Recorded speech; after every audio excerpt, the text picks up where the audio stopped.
Tolstoy had everything and yet felt empty. Discover how he found meaning beyond success and fame. Stay until the end to learn the truth that transformed his life. Leo Tolstoy achieved what millions of people long for: worldwide prestige, intellectual recognition, wealth, and a stable family.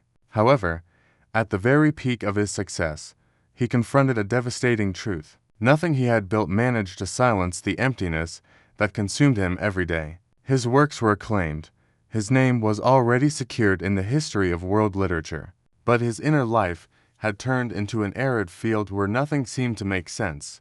The Russian writer described his existence a mechanical movement, walking, eating, sleeping, and writing, but without a true impulse to live. Every dawn plunged him into an unbearable weight, a suffocating sensation that was not relieved by new achievements or the comforts surrounding him. Everything that outwardly represented fulfillment became a reminder of an even greater absence.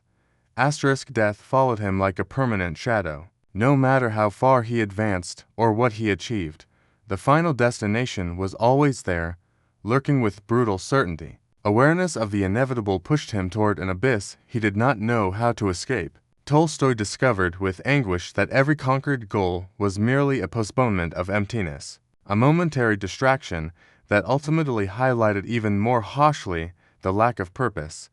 The society in which he lived reinforced that trap. The dominant discourse repeated that success was synonymous with meaning, that building a legacy and accumulating recognition was the path to transcendence. He had followed those rules, but all he found was silence. Looking around, he noticed that many of his colleagues shared the same hidden desolation. Behind the mask of talent and celebrity were broken men and women, trapped in silent suffering that appearances could not conceal.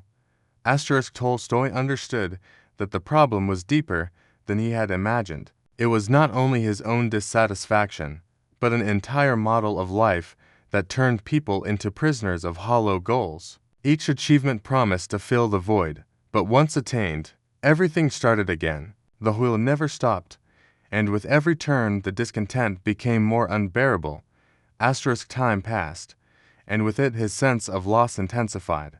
What he had believed solid crumbled before his eyes. Neither his family, nor his books, nor his prestige managed to offer him a convincing reason to keep existing. The certainty that death would erase even the greatest empires left him paralyzed. Every effort seemed useless, every meaning dissolved. Tolstoy was trapped in the paradox of having achieved everything and having nothing. That contradiction pushed him to the limit, where despair was no longer a passing thought, but a constant wound in his consciousness. Faced with that existential wound, Tolstoy sought refuge in philosophy. He imagined that the great thinkers of history had gone through similar torments, and that within their pages he would find a way out. He immersed himself in Plato, Aristotle, Kant, Schopenhauer, and Nietzsche, exploring each argument with the hope of finding a truth that could justify life. But the more he read, the deeper his abyss became. Schopenhauer seemed to confirm his worst suspicions. Existence was an endless chain of suffering with no final goal. Kant disarmed him with the impossibility of rationally proving an absolute meaning. Nietzsche dismantled any transcendent purpose by reducing it to a human invention. The philosophy he had idealized as an antidote turned out to be a mirror of his own hopelessness. Instead of relieving him, each theory sharpened the certainty that nothing had definitive value. Science was even more cruel. In it, he found no comfort, only coldness. Life was described as a chemical reaction, a cosmic accident that appeared and disappeared without any intention. The universe was governed by impersonal laws that did not respond to the human need for meaning. For biology and physics, being born and dying were natural processes without transcendence. This realization plunged him into an even more brutal abandonment. If reason and knowledge only showed that nothing survived the passage of time, what could possibly keep him standing? Despair began to seep into his daily life. Insomnia haunted him, he lost his appetite, and his relationship with his family became strained. What once brought him joy, such as writing or the company of his children, became gray and distant. In his book A Confession, he even admitted that he had to remove certain objects from his reach out of fear of causing irreversible harm during moments of despair. The possibility of surrender came dangerously close, as if the temptation to silence anguish permanently were his last resort. However, something stopped him. It was not certainty or a clear answer, but an inexplicable resistance, a small remnant of faith that perhaps there was something beyond the absurd. That doubt became his salvation. He realized that if he could not fully resign himself to the idea that life was pure emptiness, there was still a path left to walk. Tolstoy then changed the direction of his search. He set aside intellectual treatises for a moment and began to observe the people around him. He turned his gaze toward those who had never read philosophers, toward peasants, artisans, and laborers who, despite their harsh and unadorned lives, seemed to live with more peace than he did. There, in that simplicity, he discovered a possibility he had never considered.